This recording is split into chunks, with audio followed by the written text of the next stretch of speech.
за успішність спорту і за лучшую технику в этой весовой категории. Зачем усиливал?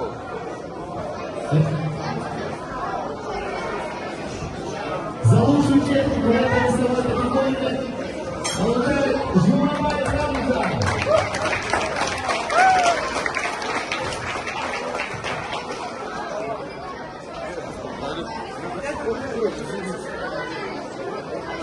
Итак, переходим к весовой категории 31 килограмм.